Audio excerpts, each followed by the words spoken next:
Are you curious what's actually happening in the real estate market for November 2022 here at the Jersey Shore? Let's break it down right now. Hey, I'm Adam D with KW Realty and the Local Connect, and now more than ever, we're getting asked, how's the market? What's happening with interest rates, prices, crashes, inventory? Well, that's what we're going to talk about today. So what we're seeing right now is buyers have pulled back a little bit. There's not as many buyers in the market, but at the same time, it's still a seller's market. We're still seeing some multiple offer situations, just not nearly as many.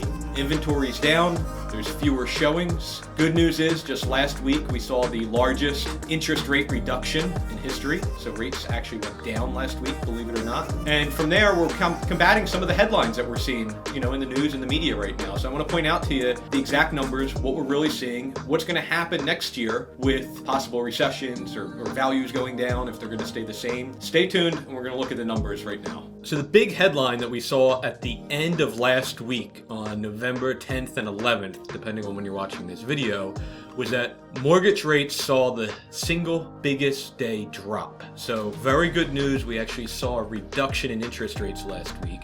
And one of the reasons why is because the feds came out and started to recognize that inflation may not be under control, but we're starting to bring down inflation a little bit. And you can see that in a few different areas, the way that they're adjusting some of the bonds and T-bills and that type of stuff. But, so you can look on interest rates. They did go down last week. I don't know that this is a start of a trend. They'll probably trickle back up, but maybe we've seen the end of the drastic increases. Now, talking about rates, we do know that this year we have seen the largest increase in mortgage interest rates. They actually just about doubled this year to date. We were close to low 3% or so at the beginning of the year, and now we're in the high 6s, depending on the banking and the institution and the program you go to. Now, I tend to agree with this. While the mortgage interest rates are probably going to continue drifting maybe a little bit higher, I think most of the rapid increase is likely behind us. And this quote was actually just before we saw that largest single day decrease. Now, a lot of people are out there, again, warning about a possible recession.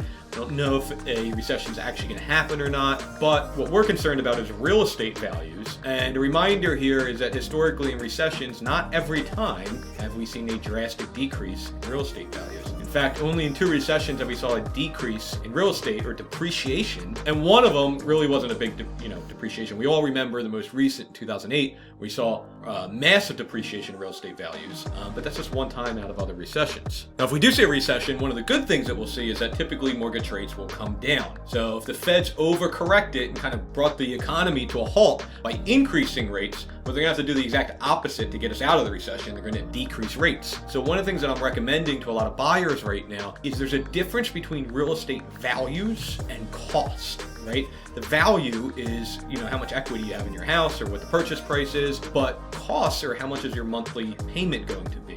So we may see a lot of changes in cost over the next year, and we have this year. But I don't know that real estate values or purchase prices are going to change a whole lot. I think costs will continue to change, but values probably are not going to change a whole lot. We see a lot of folks that are waiting, right? So with this quote, for those bearish folks eagerly awaiting home price crashes, you have to keep waiting. As much as demand is pulling back, supply is as well, reducing downward pressure on prices in the short run. So what this is saying is that we're still in a low inventory situation, and we know that inventory, or the number of homes for sale, controls pricing. And so we're probably not going to see a big market crash or decline in values if inventory stays low. Now, we look at a few different entities when they're forecasting home prices next year and whether they're going to be increasing or decreasing. And this is for the whole US, so I think our market's going to be a little bit different. But you have some institutions that predict housing appreciation and some predicting depreciation over the next year. I think our area is going to be a little bit more protected, but even if you took the average of these different institutions, you're going to see a relatively neutral market, right? I don't think we're going to see the extreme ends of either of these. We're probably going to be somewhere in the middle. But one thing that I saw really interesting, and I don't know that I agree with the prediction, but what they're saying here is Wells Fargo predicts that home prices are going to go down in 2023, but back up in 2024. And they think there might be a little bit of a dip, but go right back up. And so, you're talking a couple points here or there that we might see a swing in real estate values. Again, nothing drastic like we saw in 2008, if this were to even happen. I don't agree with the 5.5%, but I just thought that it was interesting forecasting, even the institutions that think values are going to come down, they think they're going to go right back up again. Now, this is a big deal to me. Some of the numbers we're looking at may be statistically small, maybe a point or two in real estate values, but they may have a huge impact in behavior, particularly when the media speaks up. So when there's a 1 or 2% decline in home values, the media may make that look like a much bigger deal. So make sure that you're getting your data from a trusted professional. And now going back to that Wells Fargo slide that I just showed, even if properties depreciate again, they're only predicting that for 1 year. This is not going to be a 2008 where things depreciated for 5 consecutive years. I do not see any circumstance where that happens again.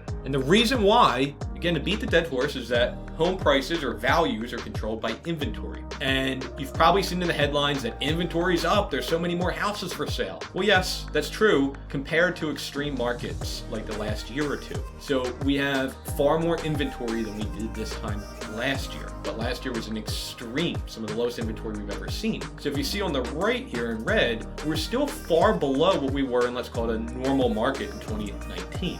So something to think about is that the inventory is still really low compared to a normal market. I want to kind of remove 2021 and 2020 because they really weren't normal markets, but we're still in a very, very low inventory condition in a seller's market, believe it or not. And so one of the recommendations that we see a lot of people here is that, if you find a house and it meets your financial expectations and you can afford the house, you probably should buy it. Because if you're going to wait for prices to fall, but they never do, and they may not, you maybe discover the hard way, and unfortunately we see this happen to a lot of people, that the house you found a year ago that you really loved, that you could have afforded but you passed up, is now more expensive next year. One of the things they say is the best time to buy a house was 5 years ago, right? And a lot of people wait for lower prices. It just never happens. Now, I know we talk about inventory a lot, and I'm always going to continue talking about it because that's what controls the market. And this is our local market, our local MLS here. You can see the number of properties for sale is much lower than it was all the way to the left of this graph in 2019, right? You can see that we're still about half of that or less on the market. So has it increased from the beginning of the year? Yes, still very low. And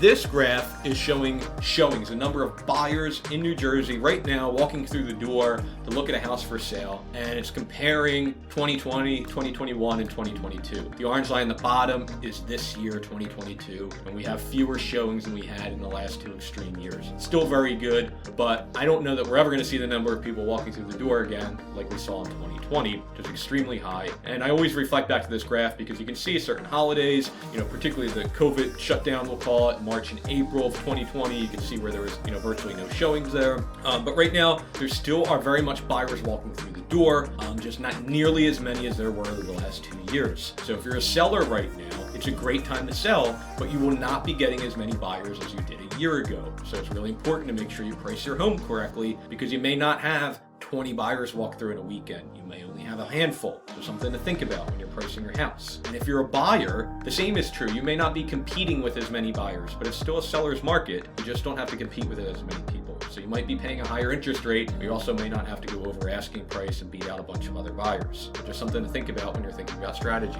So there you have it. That's what's actually happening in the market right now. Just over the past couple weeks, I've seen a little bit of everything. I've seen a multiple offer situation. I've seen something sell over asking price, something below asking price, and I've seen some sellers having a tough time to sell because they haven't priced correctly. If you're a seller right now, it's more important than ever to make sure you're priced correctly. And if you're a buyer, you have to be mindful of the situation you're heading into. It may be more competitive than you think. Now is still a really good time in the market, whether you're a buyer or a seller. The holidays can be a great time to actually see properties and also to be seen if you're a seller. If you like what you're seeing in these videos, please make sure to subscribe to my channel for all things real estate here at the Jersey Shore. I'm Adam D with the Local Connect and KW Realty. Thanks again for watching, and stay tuned for the next video.